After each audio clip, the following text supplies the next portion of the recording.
What's up guys, War History Geek here, and welcome back to another item highlight video. Today we're going to be taking a look at the World War II U.S. Ethocel Canteen. Now just to give a little background on the American Canteen, in 1909 the Infantry Equipment Board introduced a new standard field equipment set, including the M1910 Canteen. Now this changed over the World War I period. It went through a couple of different revisions. And these contracts with these companies continued into the early 40s and the early days of World War II until the War Production Board put a short-term ban on the aluminum usage for canteens and other utensils and things other than aircraft. This period of the aluminum ban, because at first all of the different mess tin materials were aluminum, has caused them to experiment with other materials, including porcelain coating, plastic, tin, or galvanized steel, along with other galvanized metals. So starting in about 1942, they began production from these materials, and they introduced the black bakelite cap, as you see here, with a flat top. This was 1942 variant, as I said. And by 1943, they had the divoted cap, as you can see here on this canteen. So just to compare the two next to each other, you can see the 1942 flat top, which was 3/4 of an inch tall, 1942. That was only made for about 1 year. And then you have the 1943 variant with the divot cap, and that is an inch tall.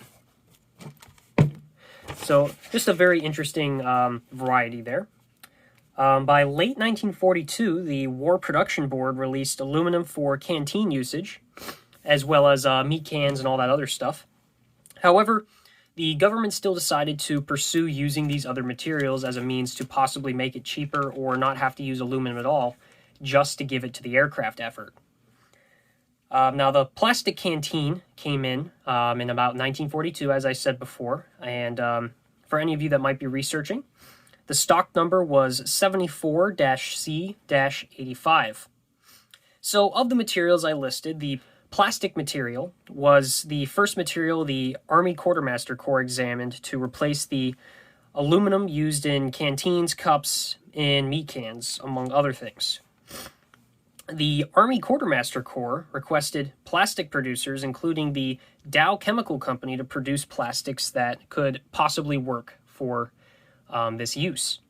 Several formulations of the polyunsymmetrical dichloroethylene, or the saran plastic, were developed, but were all rejected due to a number of problems, but the main problem was brittleness. So many small lots of canteens using the experimental plastic formulations were molded by the Dow Chemical Company and tested by the National Bureau of Standards. So, in the process of doing basic testing, they found that plastic could be unsuitable for the use in cups and meat cans. Just too many moving parts that would be too complicated to mold and be too easy to break. So they turned towards other materials for those, which eventually failed as well. But that's for a different video. However, Dow eventually developed the formula that was accepted, the ethyl cellulose, or for short Ethocel, which is how I'm going to be referring to it in this video, was found to be acceptable. Now, in my research, I was able to find somebody who had been digging around in the National Archives and found the original sketch dated 5/12/1942. Now, this is very important because it allows us to get a look into the original ideas they had for the design of this canteen, which is just a very interesting thing to look at. So I'm going to put them up here on the screen. Feel free to pause and take a look at them better. I'm also going to be linking to where I got them from down in the description if you want to take a better look at them. By September of 1942, Dow had molded 10,000 canteens, which were sent to various testing boards for field trials, which all ended in favorable results for the acceptance of this material. Now, what's interesting is it went through a lot of tests. And again, that was included on the original sketches, and that'll be linked below. I'm just going to read them off here. The cap and canteen shall be impact resistant and shall not crack or leak after being filled with water and dropped on a concrete floor from a height of 10 feet. That's a pretty obvious one. They wanted to make sure that the cap was going to stay strong and hold the water. They didn't want to have to worry about the cap breaking off in the field. There should be no odor or taste imparted to the water when filled and allowed to stand for 48 hours, which we'll talk about soon, where that actually was a problem, but they ignored it in the process of accepting this material. The canteens and caps shall be interchangeable, which I find interesting. I'm assuming they mean that the canteens and caps, if they have different caps and so forth, they'll be able to interchange them with the canteens and caps from other designs. I don't know exactly, but that's my guess. This one is referring to a couple of different pictures. Figure 3 and Figure 4 are to be permanently cemented together using either a lap or butt joint. So that's talking about this right here. It was molded in 2 separate pieces and then jointed together.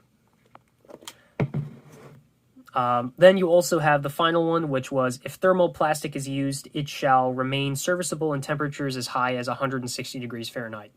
Which, apparently, as we know now, they never fully came to the capability at the time of World War II, because there was actually quite a few heat problems with these canteens, which again I'll get into later. Now, as I said, this did fail the odor and taste test, which was present in every formulation of the plastic, no matter what kind they tried, it was still there. But essentially they just kind of blew this off. They ruled that it wasn't bad enough that a soldier would absolutely refuse to drink it, which I don't think is the best way to go about things, but you know, it's the government. So they did what they had to do, which we'll find out later that they ruled it wasn't bad enough, but the soldiers that were actually forced to use these tend to disagree. But anyway, the Army Quartermaster Corps concluded that plastic was the future for all production of canteens. And in last-minute attempts to remedy the leaching of taste and odor to the contents, they experimented with tin plating and even silver plating these canteens on the inside to try and prevent that, which all failed. I honestly, I'll give them that they tried their best to try and solve that problem, but honestly, it was the same problem with porcelain ones where it would just chip off. It would be a mess. So I can understand why they failed. By November of 1942, the Army Quartermaster Corps Technical Committee recommended the plastic canteen for production, classified as the substitute standard for the M1910 canteen. Because you have to keep in mind here, even though they were allowed to use aluminum again, their goal was to be able to fully replace the aluminum. So they continued experimenting with this material, and they were planning on making this the 100% substitute standard, as it was said there in the classified name, to completely phase out the use of aluminum. The production approval called for a total of 3,750,000 canteens to be produced by 1944. The initial plans called for the production of 85,000 canteens in December of 1942. 100,000 canteens in January of 1943, 100,000 canteens in February of 1943, and 50,000 per month thereafter. Now that's interesting because, as I've said several times now, this limited production schedule was in place due to the War Production Board releasing aluminum and stainless steel for use in November of 42. So they had spent several months experimenting, drawing up designs, and finally getting a plastic and fully tested. And of course, just as they were at the finish line to get this approved and replaced, aluminum was re-released. So it wasn't a complete, I don't want to say it was a complete, unnecessary move. It was at the point where they had gotten so far, why would they not try and push on? So that's a very interesting way to look at it. So the makers, there were several makers. Some of them are unknown, some of them are. Obviously, Dow Chemical Company, which this was within the first 10,000. These are all unmarked, and they have just a sprue on the bottom. And I'll have some pictures up here to show examples of that. And there were 10,000 produced, as I said. of varying types of plastic or different formulations of the Ethocel, and that was in 1942. You had the American Insulator Company, which was AICO, which is what mine is here. It's kind of hard to see on camera. Let's see if I can get it. There we go. US AICO 1942. Now, what's interesting is the sources I used to research this claimed that this company didn't start producing them until 1943. Well, obviously, my canteen says otherwise, so that makes it interesting. Even my personal canteen is contributing to the history of these canteens, which, as far as I'm aware, has never been fully documented before.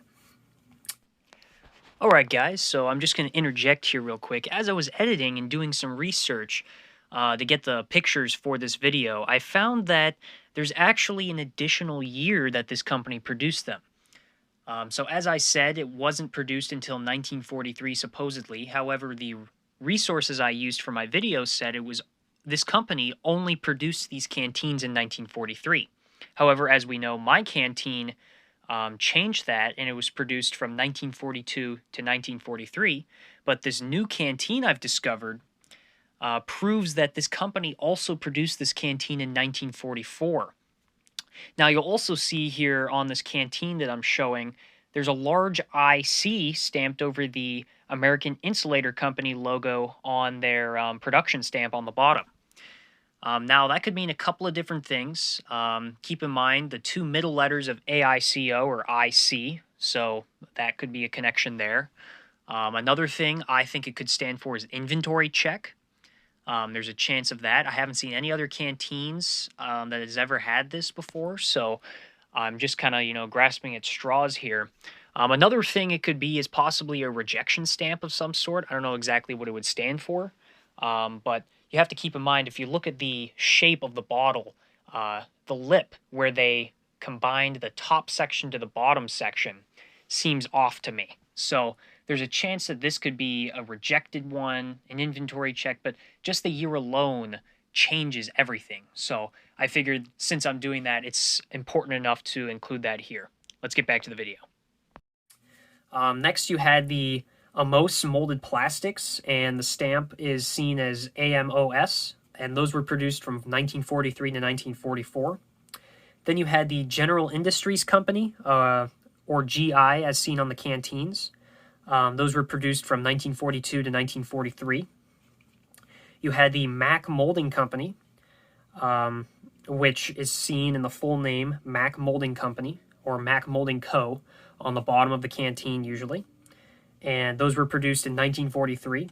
Then you had the unidentified maker, PI, is what it's seen on the canteen. And those were produced from 1943 to 1944. You had the Strong Manufacturing Company, which was SM Co., as seen on the canteens, produced from 1943 to 1944.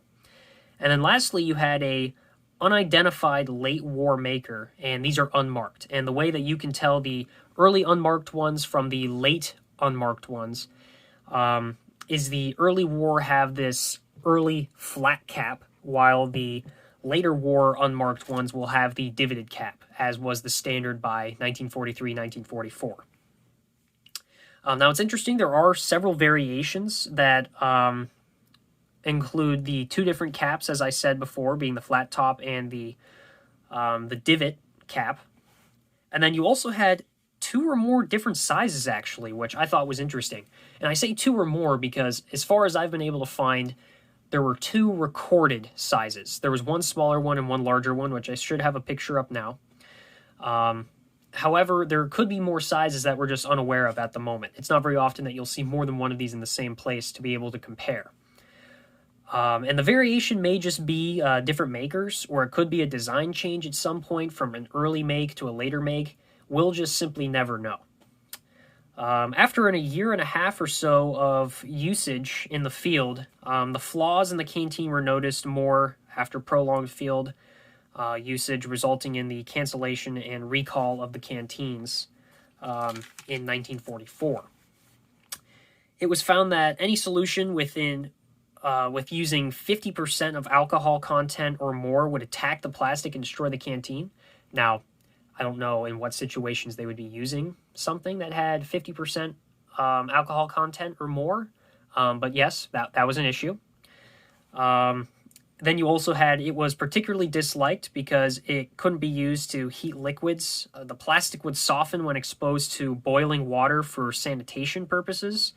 The plastic would crack in freezing temperatures, and it would easily damage under a lot of weight. So, for instance, if it was in battle and you landed on it or got stepped on, most of the time it would dent extremely, or it would crack at the seam, or it would crack at the side.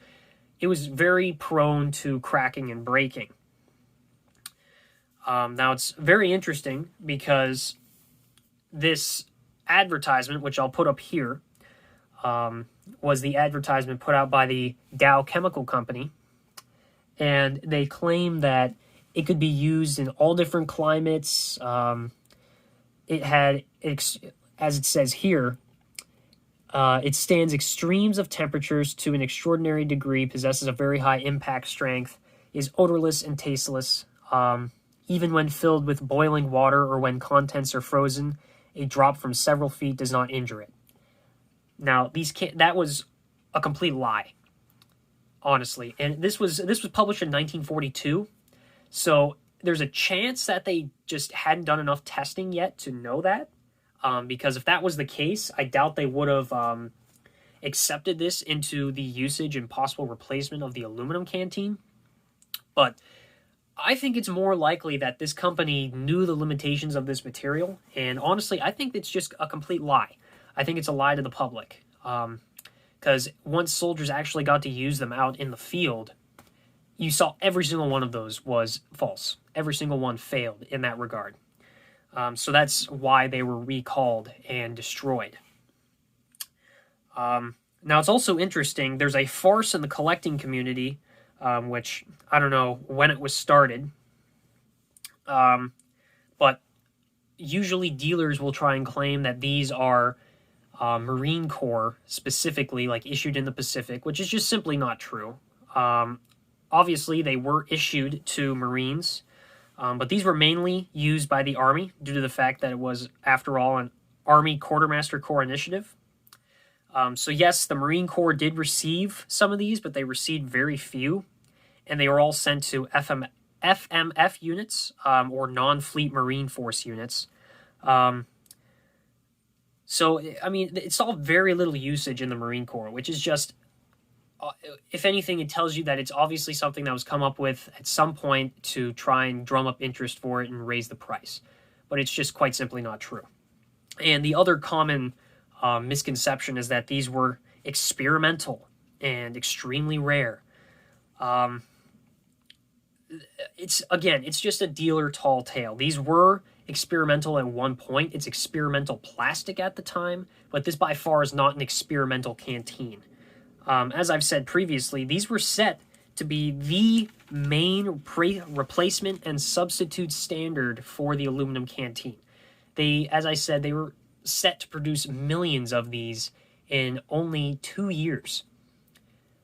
So it's unrealistic to claim that it's experimental.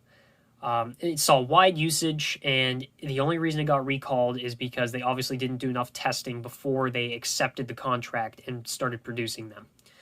So not experimental. There were millions produced. Now, don't get me wrong. They are still highly collectible, desirable, valuable, because they were recalled. So it's not like guys were bringing these home from the service. Most of the time, they were hated by the troops, so they'd get thrown away or damaged or they got damaged and then thrown away because they were damaged. And the ones that did get recalled or not even shipped out, who knows what happened to them. Honestly, there's a chance that this could have been bought at a surplus store.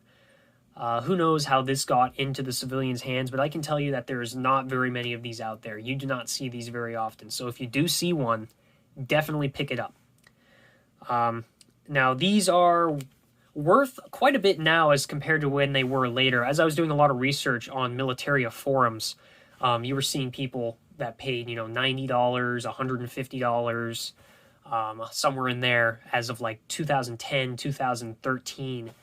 But I'd say they've gotten considerably rare since then. I think people have continued to buy these up and see the historical value of them. And I paid $200 for mine personally. I felt like that was fair. I've seen them sell for around $250 at the very highest online. And I've seen them sell for a little bit less than mine. However, I think my particular one is interesting because, as I've said, of all the written history of these out there, which there isn't much, not one says that this particular company produced them before 1943, the AICO, which mine is dated 1942, which makes it a very early production run of this. We're talking about either late November or December of 1942. So that's just a very interesting thing to me, and it has the 1942 cap. So I think that would add value to mine personally, but that's up to you guys. So yeah, that's just the history of these canteens. I wanted to make a quick video on this because I've had this for several months now. I found it at a antique mall in Tennessee while I was on my spring break vacation. And it was funny, actually. I stopped in, I saw it, and it was $200. I felt like that, I mean, that couldn't be true for a canteen. I knew these plastic canteens were rare, but I didn't know to the extent of how rare they were. So I actually passed on it the first time I was in there, and we went further south than that for about a week. And then as we were coming back up that same road, we passed the same place, and I decided to stop in there and get it. I had enough time to research it, talk to some people, and make up my mind, and I decided, yes, it's a lot of money, but I think it's going to be worth it in the long run. I don't think I'm going to see very many of these in the future. Now, taking specific looks at my canteen, you can see there's an A written in like blue pencil or crayon or something, which is interesting. You can see here, this is the seam here, so you can see where the two pieces were melted together, which is very cool. You can also see somebody wrote their name in this. I'm not sure how they did that. It doesn't feel like they etched it in. It almost feels like they burned it in because it's just a very subtle melt in the plastic. But it says Mary Sue, as you can see, Mary Sue. So that's very interesting. Unfortunately, it may or may not harm the value a little bit, but nonetheless, it's still one of these very interesting and rare canteens. So here you can see the normal chain with the 1942 Bakelite cap with the flat top. Opening it up, you have the normal corkless top in there. And then looking down into the canteen, this one's actually very clean. It was stored very well.